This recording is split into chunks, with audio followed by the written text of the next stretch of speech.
Salve pessoal, vamos para mais um React com o professor Xandão. E hoje vamos reagir novamente a um tema que eu gosto muito, um tema que eu estudo, que eu tenho prazer em debater, falar, estudar e aprender, que é literatura. E um problema, inclusive, sobre esse tema, que é o fato do porquê que as pessoas não leem, não conhecem, não têm interesse pela literatura brasileira, sabe? E aqui já é um ponto até contraditório e paradoxal e enigmático, porque a língua portuguesa é uma das línguas mais belas do mundo. Em comparação, por exemplo, com o inglês. Pô, o inglês é uma língua pobre. E quer ver o exemplo que eu vou te dar? Xingamentos. Cara, xingamento no português, existe uma gama, uma variedade tão quase que infinita de xingamentos tão inteligentes que somente um brasileiro consegue entender. Agora, o inglês é tipo fuck, enfim, é muito mais pobre, entendeu? Vamos traduzir o xingamento daquela minissérie da Globo, Tapas e Beijos, que chamava a mulher de barata cascuda. Como que se traduz isso pro inglês? Como que você xinga uma pessoa no inglês com barata cascuda? Não tem como, né? Portanto, a nossa língua, ela é tão linda, ela é tão poderosa, ela é tão ampla, ela é tão diversa, e ainda assim as pessoas não têm interesse, as pessoas não conhecem, não apreciam a poesia portuguesa. E sabe uma coisa que eu gostaria de ter domínio, desenvolvimento do vocabulário da língua árabe. Porque a língua árabe, da mesma forma que a língua portuguesa, também é uma das mais belas do mundo. Só que a gente também não consegue entender toda a beleza da poética árabe, que inclusive influenciou a língua portuguesa. Mas enfim, sem mais enrolação, vamos tentar entender num videozinho aqui que eu nunca vi, tá? Nem conheço esse canal direito, mas eu joguei lá literatura no Google e achei, vamos ver o que vem, tá? Então, a desvalorização em massa da literatura brasileira. Por que será? Uma pesquisa realizada por uma plataforma de ensino de línguas apontou que o brasileiro tem diminuído cada vez mais o hábito de leitura. O Brasil perdeu quase 7 milhões. Deixa eu ver uma coisa. Há 4 meses atrás. Esses dias eu vi uma pesquisa que dizia que, na verdade, pela primeira vez o número aumentou. Porque, de fato, e eu falo isso enquanto escritor também, o Brasil e o mundo nunca leram tanto igual estão lendo agora. Tá? O melhor momento para ser escritor da história da humanidade é agora. O melhor momento para se vender livros é justamente agora, por conta das redes sociais e tudo mais. Claro, a gente pode questionar a qualidade, o nível da leitura, mas assim, estamos lendo um pouquinho mais, tá? E o brasileiro, que sempre leu muito pouco, hoje em dia às vezes é influenciado a comprar aqueles Diário Estoico, Café com Deus Pai, enfim. São leituras ruins? Questionáveis. Mas estão lendo, pelo menos, né? Enfim. Milhões de leitores em 4 anos. Pela primeira vez, pessoas que não costumam ler são maioria no país. Machado de Assis é estudado em Harvard. Clarice Lispector é cultuada em Paris. Carolina Maria de Jesus é referência em universidades da África e da Europa.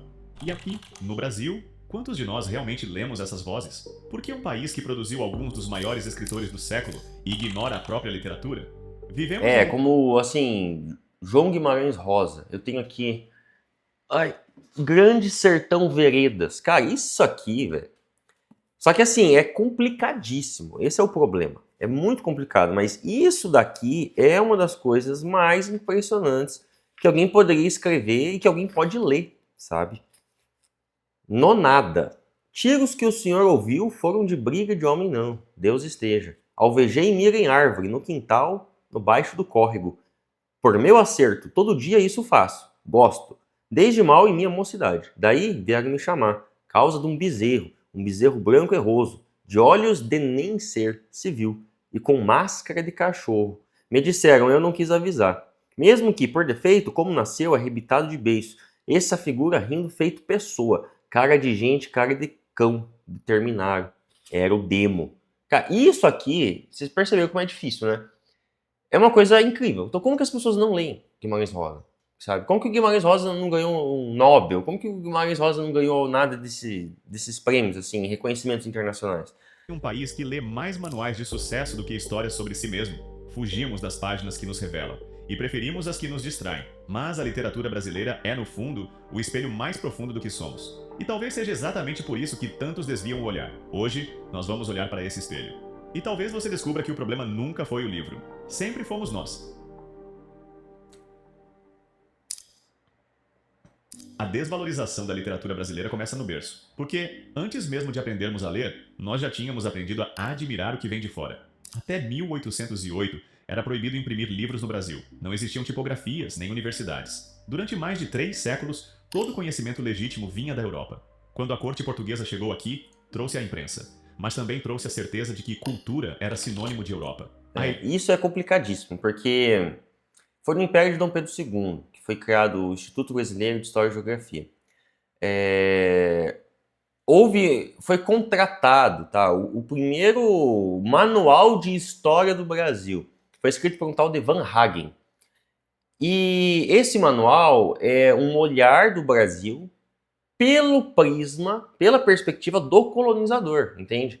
Então, é o colonizador contando a história do Brasil, não é o próprio brasileiro contando a sua história. E assim, desde Van Hagen, tá, durante um bom tempo, e olha só, Van Hagen foi ali século XIX, tá? Mais ou menos década de 70, 60, não lembro exatamente. Mas assim, segunda metade do século XIX, entendeu? Que vai ter esse livro do Van Hagen. Até então não existia nada disso. E a primeira coisa que surge para nós é uma visão europeia sobre o Brasil, sobre o brasileiro, sobre o povo e, por consequência, sobre a cultura. Então, a própria literatura que se faz do brasileiro é uma literatura pelo prisma do português, pelo prisma do colonizador, entende? Tanto é que, se você vai nas aulinhas de literatura e do ensino médio, etc., você vê que o primeiro movimento literário do Brasil é o movimento que está englobando as cartas e os documentos oficiais, como a Carta de Pero Vaz de Caminha e assim por diante. Porque é a única coisa que a gente tinha, né? Os povos originários, eles não tinham o hábito de escrever. Então já começa aí. O português, o europeu, definindo os parâmetros da cultura, definindo os parâmetros da literatura, da ciência, né, da história e assim por diante. Vamos continuar. A elite do século XIX lia em francês, escrevia como se estivesse em Lisboa e olhava para o Brasil com o mesmo olhar distante dos viajantes europeus. A literatura, nesse contexto, não nascia para expressar o Brasil, nascia para agradar o gosto europeu. Mesmo depois da independência... E aí é aquele processo, né, que a gente vai sempre copiar tendências que são tendências que estavam em voga, que estavam em alta lá na Europa. E aí, claro, tem um gapzinho, tem um pequeno espaço de tempo. Então, a corrente se populariza na Europa e aí vem para o Brasil. E aí vem para a América Latina. Vai demorar até que a gente tenha algum representante que consiga subverter isso daí. E tem um cara, inclusive, ele é um escritor da Nicarágua, se não me engano, não lembro o nome dele, que ele escreve um livro, tá? Se eu não me engano, no século XVIII, XIX, tá? Século XVIII, talvez. Então, seja 1700 alguma coisa. Que ele já escreve falando da Europa enquanto o exótico, entendeu? Porque até então a gente tem o panorama de que o Brasil é exótico, o Novo Mundo, ou seja, a América é exótica, com povo exótico, com animais exóticos, estranho, certo? E aí tem esse autor da Nicarágua que vai ele mesmo definir, enquanto exótico, aquilo que é europeu. Então é genial essa subversão de valores que ele faz, entende? Mas isso é muito tímido e não vai se popularizar, ninguém conhece esse autor, eu nem lembro o nome dele, olha só, eu vou pesquisar e deixar aqui para vocês. Mas enfim, esse é um processo muito duro, portanto. A gente precisa desconstruir essa ideia europeia, essa ideia eurocentrista do colonizador sobre nós mesmos. E isso demorou muito tempo. E, na verdade, para muitas pessoas, isso não aconteceu ainda. Porque tem gente que odeia tudo que é cultura brasileira, tudo que é literatura brasileira, e só gosta daquilo que é internacional e assim por diante. O imaginário continuou colonizado. O que era europeu era culto. O que era brasileiro era rústico. E essa ferida ainda é para algumas pessoas. Cultural nunca cicatrizou. Ela nos fez acreditar que o valor está sempre lá fora. E o que nasce aqui é sempre menor. A literatura brasileira é um espelho. E o problema é que o Brasil não gosta do que vê refletido. Desde o século XIX, nossos maiores escritores não escreveram para agradar. Escreveram para revelar. Machado de Assis desmontou as máscaras da sociedade de aparências. Clarice Lispector nos obrigou a encarar o vazio interior. Graciliano Ramos retratou a secura da alma em um país árido por dentro e por fora. Ler esses autores é um ato de coragem. É olhar para dentro e ver o que preferimos ignorar. Eu sei que o paradoxo é cruel. Quanto mais verdadeira é a literatura brasileira, mais difícil é para o Brasil aceitá-la. Olha, eu não sei se eu concordo com essa afirmação, porque se você olha lá fora, outros autores que são consagradíssimos em seus países, eles também têm essa pegada, eles também fazem essas críticas, que, portanto, são críticas universais da condição humana. Por exemplo, foi mencionado Graciliano Ramos. Graciliano Ramos, para algumas pessoas o chamam de o Dostoiévski brasileiro. Inclusive tem um livro do Graciliano Ramos que se chama Angústia, que, cara, não é um plágio, não é uma cópia, claro que não, mas nitidamente é influenciado pelo Crime e Castigo de Dostoiévski. Dostoiévski é o meu escritor favorito, junto com Shakespeare e Fernando Pessoa. E o Dostoiévski, assim, os personagens de Dostoiévski são personagens caóticos, problemáticos, que vivem no mundo da fossa, entendeu? Dostoiévski não escrevia leve. Tanto que um dos livros que eu mais gosto de Dostoiévski, que se chama Memórias do Subsolo, ele começa: eu sou um homem doente, ponto. Não sei do que sofro, ponto. Mas sou um homem doente.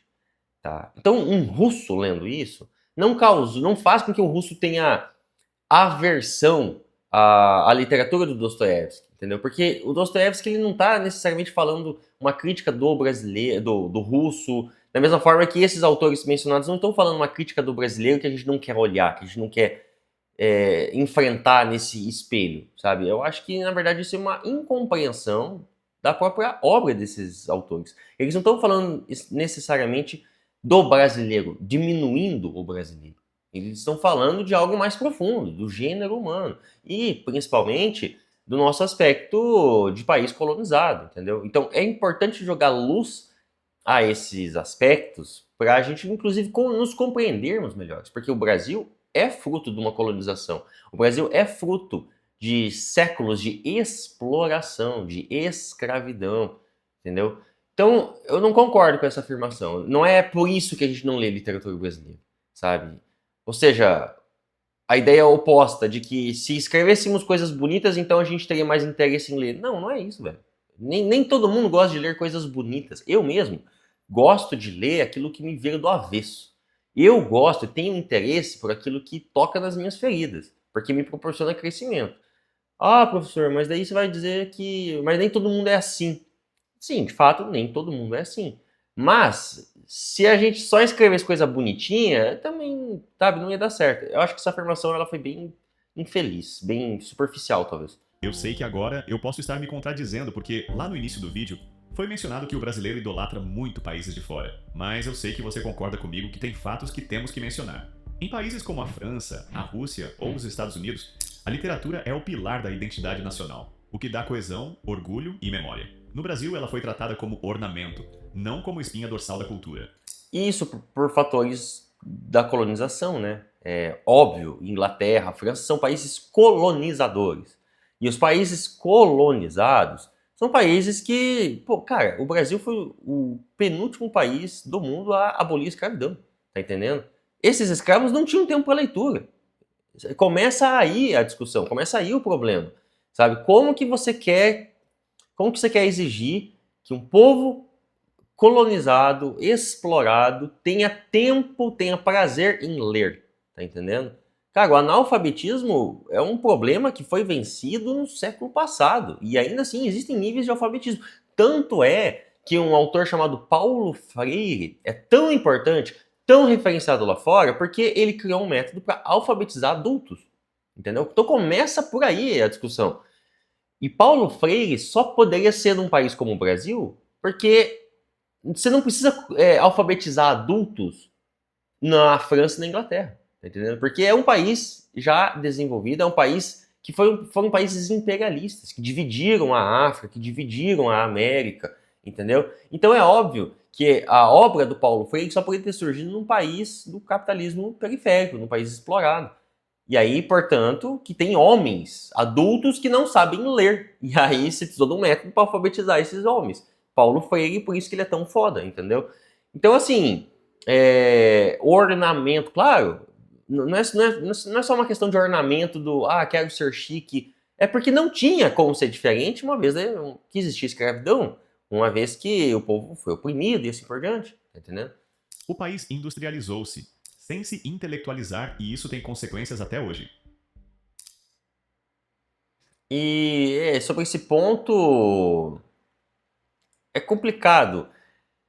Existe uma discussão, né, profunda sobre educação, e se somente a educação basta, tipo assim, o Brasil tem os seus problemas. Vamos focar em educação e esses problemas vão ser corrigidos, sabe? Isso não é bem verdadeiro.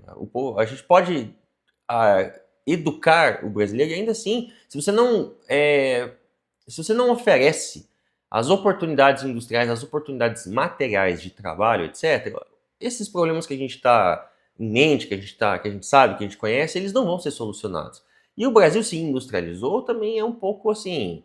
O Brasil passou por um pequeno surto de industrialização a partir da década ali de 60, mais ou menos. Que foi um pequeno surto que logo se desmanchou e hoje o Brasil não é um país nem um pouco industrializado. Tá? Então essa afirmação também não é bem verdadeira. O Brasil sempre foi um país com a mentalidade do pacto colonial, ou seja, a gente compra aquilo que é industrializado, aquilo que é que requer maior sofisticação tecnológica dos países do capitalismo central, europeus, etc., e a gente exporta matéria-prima, commodities, soja, sempre foi assim, pacto colonial. A gente vende ouro, as riquezas nossas e compra tudo que é já manufaturado, enfim. Portanto, esse aspecto, ele ainda continua nos dias atuais. A gente ainda tem uma economia pautada na exportação de commodities. O agronegócio vem de soja e assim por diante. Tanto é que a gente tem o cara Paulo Guedes que defendeu que a gente deveria taxar os livros, porque livro é item de rico. Portanto, se é item de rico, o rico pode pagar imposto, pode pagar mais porque é rico. Então vamos taxar livros para ficar mais caro porque o pobre não lê mesmo. Essa é a mentalidade da política brasileira, entendeu? Então é óbvio que essa mentalidade ainda do pacto colonial, ainda de tempos de dominação, de exploração, de escravidão, é óbvio que isso dificulta a intelectualização do povo brasileiro. Isso dificulta com que o brasileiro tenha acesso à leitura, tenha tempo para ler. E até dinheiro, porque o que faz o livro ser caro no Brasil? O livro é caro no Brasil por conta do imposto que a gente tem sobre o papel, tá? O livro não tem imposto, por mais que o Paulo Guedes quisesse colocar imposto sobre o livro. Mas o papel no Brasil tem muito imposto. E o livro é feito de papel, portanto, o livro fica caro. Enfim, é a mentalidade do pacto colonial. A gente exporta um monte de papel. Mas o látex, enfim, né? Mas o papel que fica aqui tem muito imposto e é caro. E aí dificulta o acesso a livro. É a clássica, a célebre frase de Darcy Ribeiro. A crise da educação no Brasil é um projeto. Tudo foi friamente calculado. Tá tudo assim, meticulosamente determinado. O povo tem que permanecer burro, não pode ter acesso à informação e a gente também não pode desenvolver as cadeias produtivas para manter o país nessa realidade do pacto colonial. E ainda assim, portanto, né, a gente vai continuar com essa mentalidade de que tudo que é europeu é melhor, porque o europeu faz iPhone, porque o europeu faz computador e a gente vende soja. Não se valoriza o que não se entende. E não se entende o que não se lê. O Brasil é um país onde o analfabetismo funcional ainda é brutal. Segundo o INAF, 3 em cada 10 brasileiros têm dificuldade para interpretar textos mais complexos. E o problema começa cedo. A formação literária nas escolas é conteudista, não emocional. O aluno aprende o nome das escolas literárias, decora datas e autores, mas raramente lê uma história capaz de tocá-lo. O livro deixa de ser uma janela e vira uma prova. Como criar amor pelos livros se o primeiro contato com eles é um exercício de memorização? Olha, isso daqui é um assunto bem complexo e aqui eu concordo com o que foi dito. Por exemplo, literatura brasileira, Machado de Assis. Cara, Machado de Assis não é uma obra fácil, entendeu? Não, por exemplo, a ironia do Machado de Assis. Você lê os textos, talvez tu não perceba, mas existe uma ironia, uma crítica muito singela, muito oculta nas entrelinhas, que não é todo mundo que percebe. Fora que Machado de Assis é do século XIX, tá? O vocabulário do século XIX é muito diferente do vocabulário que existia na minha época. Da que existe hoje, para os jovens de hoje, é pior ainda. E eu nem sou velho, tá? Eu tenho quase 30 anos. Então, assim, já começa por aí. Existe essa barreira que denuncia a riqueza da nossa língua, que é o que eu falei, estava falando antes, né? A nossa língua ela é muito rica, ela é muito regionalizada também. O povo do Nordeste fala de um jeito, e olha, o Nordeste é uma região inteira, tá? Então o povo da Bahia fala de um jeito, o povo do Rio Grande do Norte fala de outro jeito. E, portanto, essa riqueza já também torna a língua mais complexa. A língua, ao longo, não só então em aspectos regionais, mas em aspectos temporais, também mudou-se muito. E ler Machado de Assis, ainda mais... Claro, eu sei que existem adaptações mais modernas, o vocabulário mais moderno, mais contemporâneo. Mas se você pega a obra do original, é um português diferente, entendeu? Para os jovens hoje em dia é difícil. E outra, ler Machado de Assis, compreender essa ironia do Machado de Assis, não é simples, entendeu? Existia uma discussão nos gregos, tá? Olha, eu estou falando dos gregos lá, tipo Platão e Aristóteles, de que filosofia, filósofos falando que filosofia não deveria ser ensinada para jovens, entendeu? Porque o jovem não consegue entender, são assuntos muito complexos. Então esse movimento clássico da filosofia defendia que o jovem tinha que ser ensinado para as artes, para certos ofícios, o corpo e algum ensinamento de valores, de virtudes, tá? Depois é que você entra em assuntos mais metafísicos, em assuntos mais profundos sobre a realidade do cosmos e assim por diante. Porque filosofia é um assunto difícil. E literatura também é um assunto difícil, sabe? E aí é um erro. Você, por exemplo, exigir que os alunos estudem Machado de Assis, que os alunos estudem Guimarães Rosa, Graciliano Ramos, Clarice Lispector, para o vestibular, é você forçar o aluno a ler um negócio que ele não vai conseguir entender. A ler um negócio que ele não quer ler, que ele não tá nem aí, velho. O aluno de 16 anos, ele não tá refletindo sobre a existência ainda, entendeu? Ele não consegue conceber essas coisas ainda. Se o faz, é de forma muito singela, de forma muito tímida, entende? E aí você exige que o aluno tenha conhecimento dessas coisas pro vestibular. E eu sei que às vezes vai ser o único momento da vida dele que ele vai poder ter esse contato. Mas, convenhamos, o jovem não pode estar lendo Machado de Assis. Por mais genial que seja Machado de Assis, o jovem deveria estar lendo aquilo que desperte interesse, aquilo que seja fácil. Porque o jovem de 16 anos, de 15 anos, ele também não tem vocabulário. Principalmente um vocabulário arcaico, sabe? E aí piorou a situação. Então, eu acho que a forma como o currículo e os vestibulares, o Enem, cobram lidam com a literatura e com a língua portuguesa é extremamente prejudicial para esse processo todo, tá? O jovem pega Machado de Assis e não gosta de ler Machado de Assis, porque ele quer ler outras coisas mais legais, sabe? Põe ali o jovem para ler uma literatura infantil, por exemplo, põe ele para ler Percy Jackson, histórias da mitologia grega, eu pego histórias da própria mitologia dos povos originários, que lidam com o imaginário, com o mitológico. Isso se encaixa muito bem naquela fase da vida.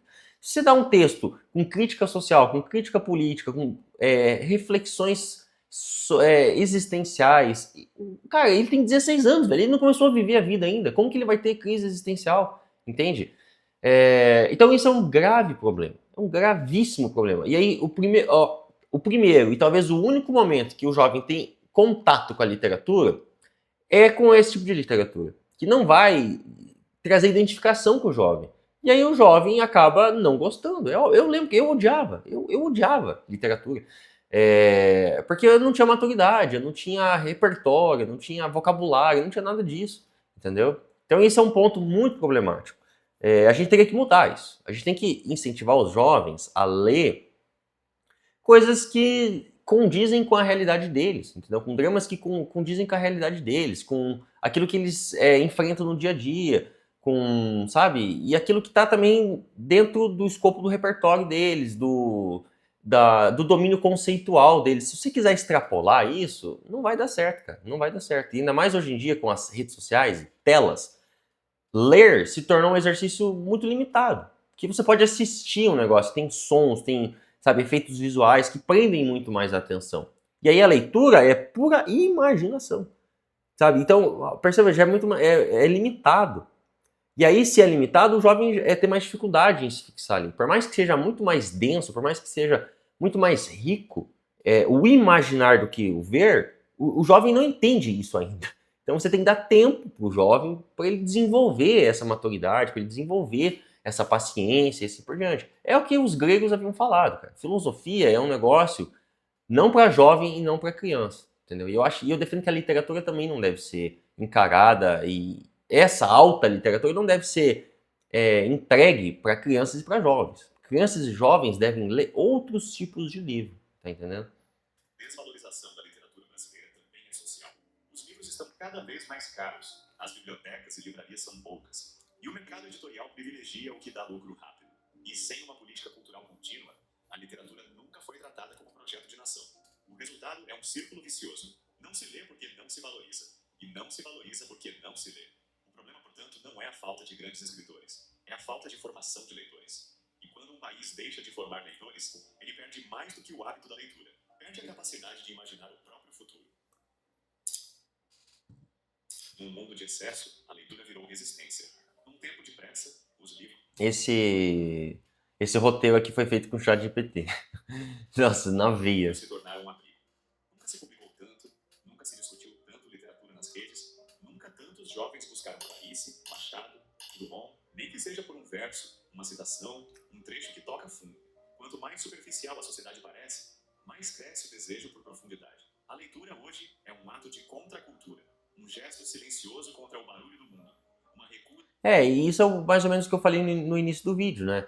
As pessoas, nas redes sociais mesmo, eu sei porque eu sofri esse processo. Você vê uma citação ali, uma frase que, te despertou interesse, que fez você se refletir, gera já um desejo de, tipo, ler parece uma coisa legal. Ler parece coisa de gente inteligente. Então, talvez eu queira me mostrar inteligente pro mundo, porque a gente vive de aparências, né? Colocamos máscaras o tempo todo. Então, eu já notei isso aí. Essa simples ilusão de intelectualidade, de intelectualismo, que vem de uma citação que você viu no TikTok, que você viu no Instagram, já desperta um pouquinho de interesse. Isso não quer dizer que esse jovem vai estar lendo alta literatura e se debruçando sobre assuntos complexos da existência, enfim. Não, tá? Mas eu acho que é o melhor momento da história, entendeu?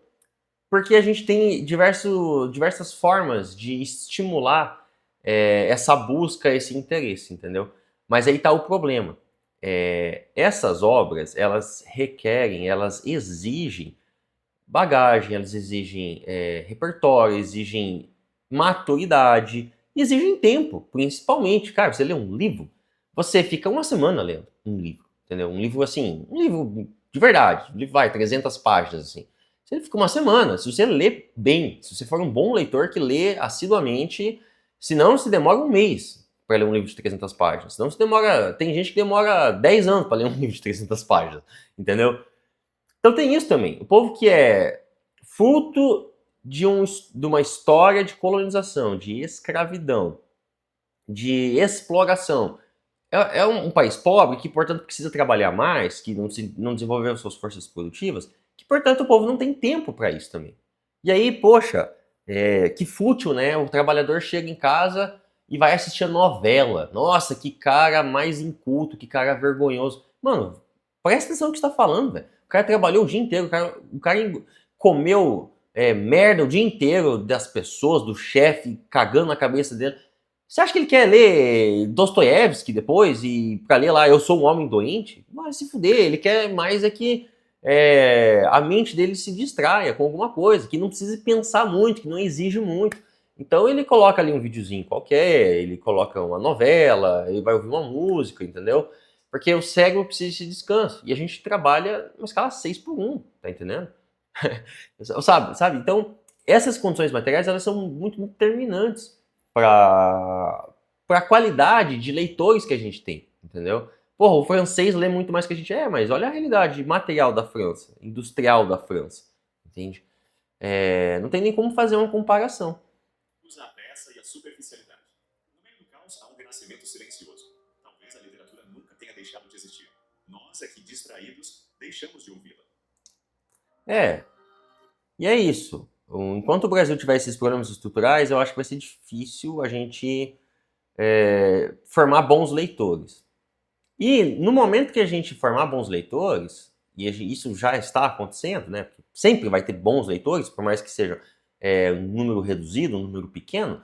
Cara, a literatura brasileira é incrível, assim. Tem coisa foda, velho. Machado de Assis, Clarice, Guimarães Rosa, Graciliano Ramos, José de Alencar, Paulo Leminski. Assim, a lista é infinita. E tem esses autores que eu nem conheço, que eu nunca ouvi falar, e que se um dia eu conhecer, com certeza eu vou me encantar, tá? Então, o Brasil não perde em nada para essas tendências europeias. O Brasil não perde em nada. Os escritores brasileiros não perdem nada para os escritores europeus.